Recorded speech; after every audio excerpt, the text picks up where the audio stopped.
Let's make a cold air intake. So my LS1 swapped 3rd generation Camaro needs an intake. But there's nothing off the shelf, so right now it's just do it yourself. Since my driver's side battery tray was empty, this is where I'm gonna put my filter. Air will mostly come into the filter via this hole on the side. To start off with, I got some universal 4-inch tubing and some couplers.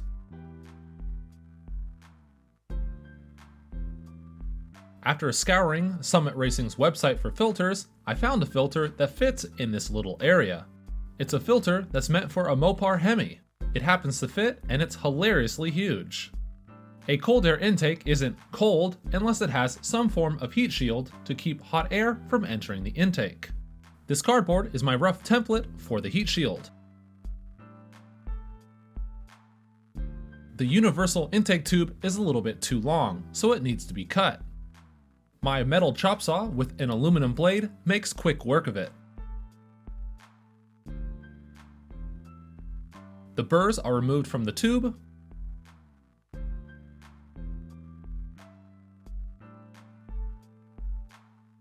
The tube and filter are reinstalled.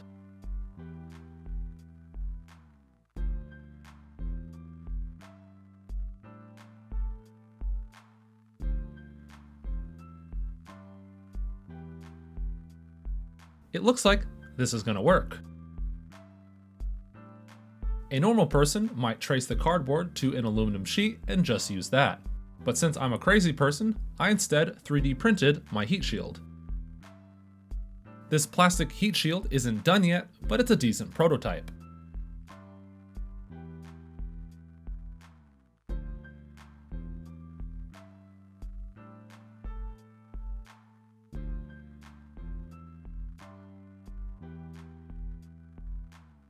The next hurdle is this MAF sensor. My LS1 uses the old school inline MAF sensor.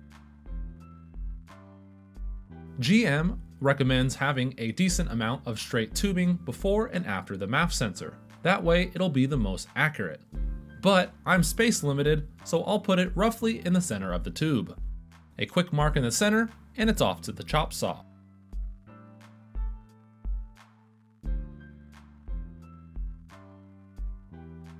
I cut out a section that is the same length as the MAF sensor.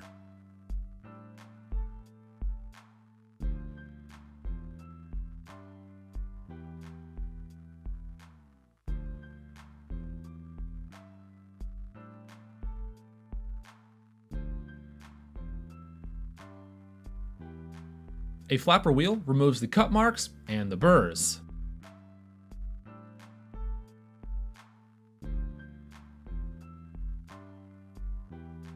My tubes need a bead on the ends, and that's where my bead roller comes in. A bead roller is a very simple tool. Twist the knob and turn the lever.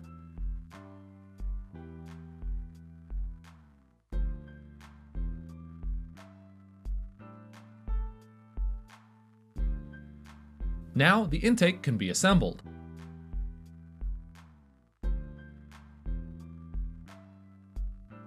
The center section will use these 4-inch to 3 3/4 couplers since the MAF sensor has a smaller diameter than the tube. The MAF sensor has a flow direction indicated by this arrow.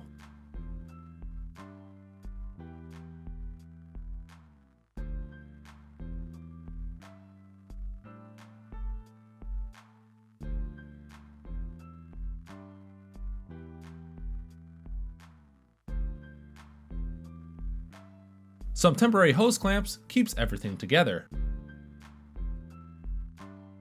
The filter is pushed on. My 5-pin MAF wire reaches the MAF, so that's good and done. However, I still need a clean side PCV line for this intake. These 10AN and MPT weld bungs will do the trick. I marked where I wanted the bung and then took the intake apart.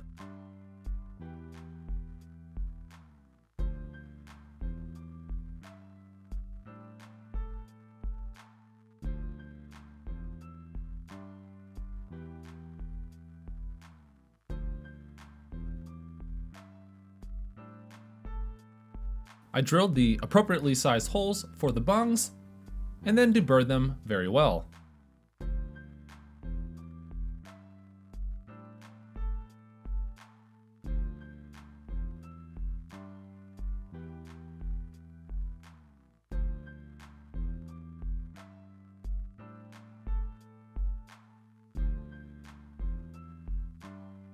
First up is this 3/8 MPT bung. A stainless plug in anti-seize keeps the bung from warping as I'm welding it. I fired up my TIG welder and started tacking the bung to the intake tube. I then ran a bead all the way around. And I'm reminded about how bad I am at welding aluminum. That's alright, it'll hold. I actually don't need this particular bung, but I welded it there just in case I needed it in the future.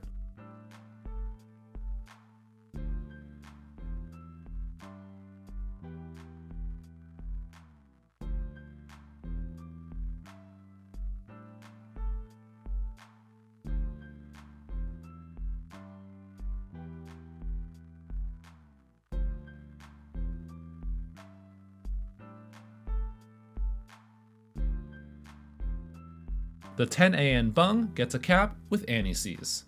Then it's welded up just like the previous step.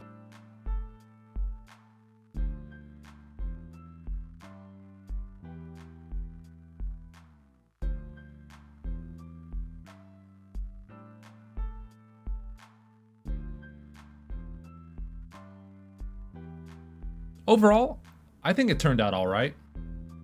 I capped off the NPT hole with an aluminum plug because I currently won't be using it. It's for any future stuff. The intake is reinstalled.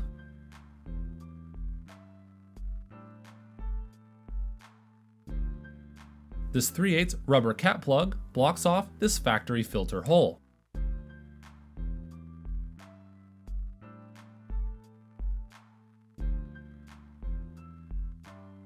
The filter goes back in alongside the heat shield.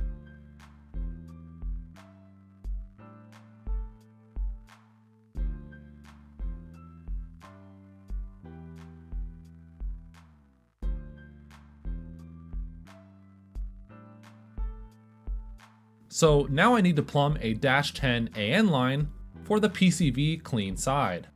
I used some Aeroquip 5/8 lines with some push lock fittings that I had laying around.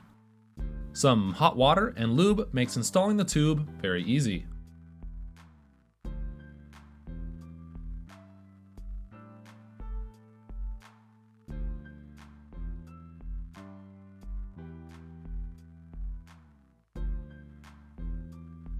The line goes from the driver's side valve cover to the intake.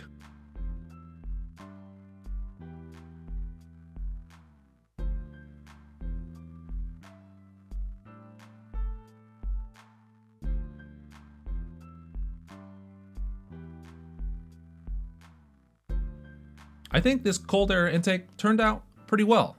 What do you guys think? In the future, I'll test the intake temperatures with and without the heat shield, but for now, my car doesn't run. If you liked this video, please consider supporting my content via Patreon, and remember to follow me on Instagram.